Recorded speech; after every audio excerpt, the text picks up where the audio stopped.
I used to work for a small courier company that handled late-night express deliveries in rural areas. Documents, medical packages, you name it. One night in March 2021, I was assigned a delivery that made me quit the next day. It was 1:45 a.m. when I received a last-minute job. Deliver a small envelope to a farmhouse located about 40 minutes outside town. The client insisted it be dropped off before 3 a.m. and paid extra for discretion. The envelope had no return address, just a name, Margaret D., and the words, "No knock, leave at door."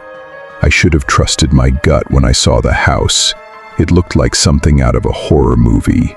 Broken shutters, dead trees, no lights. Yet, the porch bulb flickered on the moment I pulled in, like it knew I was coming. I walked up to the door, the wooden steps creaking beneath me.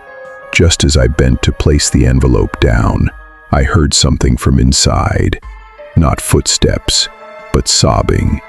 Heavy, stuttering sobs. I froze. I looked through the cracked window. The interior was almost pitch black, but in a corner of the living room, a rocking chair moved back and forth. Empty. The sobbing stopped. Then, in the reflection of the glass, I saw a figure behind me. I spun around. Nothing. No one there. Porch light still flickering. Envelope still in my hand. Suddenly, the door creaked open on its own. I stepped back, heart racing. Inside, the air reeked of rot and mildew. The darkness seemed to spill out like liquid. Then I heard a voice, clear as day, "You're late." But it didn't come from inside the house. It came from my delivery scanner, the same device I used to track packages. The screen, which should have shown a delivery confirmation, now glitched with lines of code and a countdown.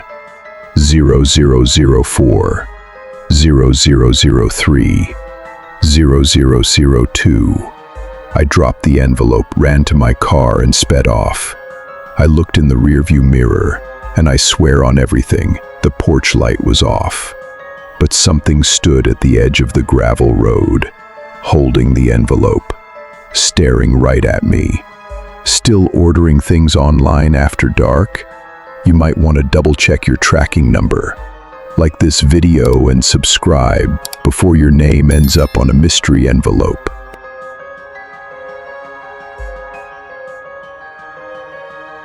I deliver food for a living, mostly Uber Eats and DoorDash. You wouldn't think there's much horror in hot wings and milkshakes. But I had one delivery last winter that I still lose sleep over. It was a blizzardy Tuesday evening, roads barely plowed, when I got an order for apartment 6C in an old brick complex on the edge of the city. The instructions were strange. Enter through back alley. Use service elevator. Do not speak to anyone. On the 6th floor. Weird, sure. But I figured it was just some paranoid tenant.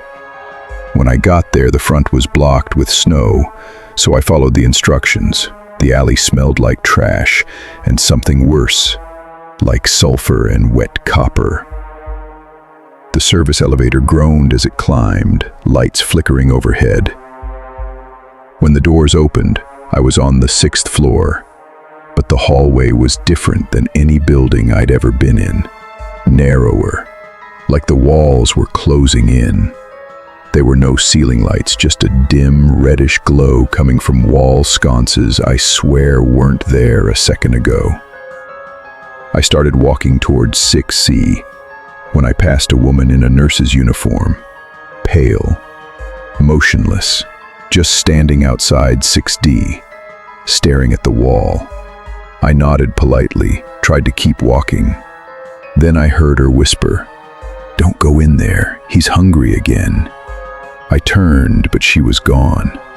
Not down the hall, not in a room, just gone, like mist. I reached 6C, knocked once, and placed the food down. like I always do. But before I could leave, the door creaked open. A smell hit me, like old meat and bleach. From the darkness, a hand slowly emerged, not grabbing the food, reaching toward me. Long fingers, dirty nails. I backed away, heart pounding. Then I heard growling, low, wet. And then the hand jerked back inside violently, as if it had been yanked by something stronger. The door slammed shut. I bolted to the elevator. When I reached the lobby, I told the doorman I'd just delivered to 6C. His face went pale. He looked me in the eye and said, "6C's been empty for 3 years. That apartment caught fire in 2019. No one survived. Still hungry for more? Be careful where your next meal comes from.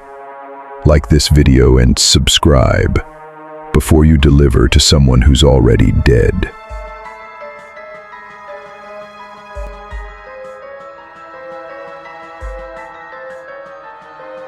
Back in 2006, I worked for a regional flower delivery company.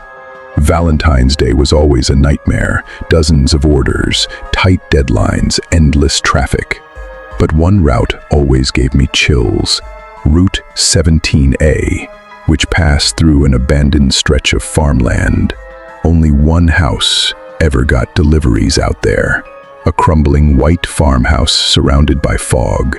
Every year the same order went out. Black roses and a sealed note addressed to Eliza.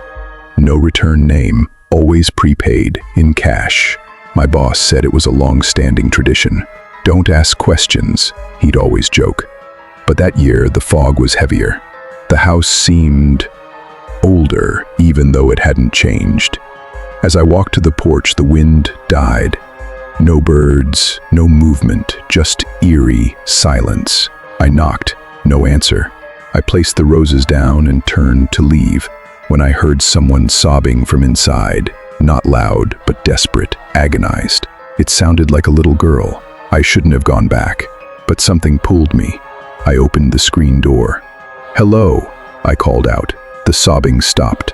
Then, slow, creaking steps above me, like someone walking on the second floor. I looked around. The inside was covered in dust, yet there were fresh boot prints on the floor. I turned toward the staircase and saw her. A girl, maybe 7 years old, wearing a soot-stained nightgown. Her skin was ashen, her eyes gone, just empty, black sockets. She pointed toward the roses on the porch and said, "He never forgets, even when I try to sleep." Then she dissolved like ashes in wind. I ran. I didn't stop until I got back to the shop. I told my boss everything. He looked up slowly and said, "Eliza was my sister. She died in a fire out there when I was a kid. I've been sending those flowers ever since." I quit the next day. What you just watched was only the beginning. The next tale, it knows your name.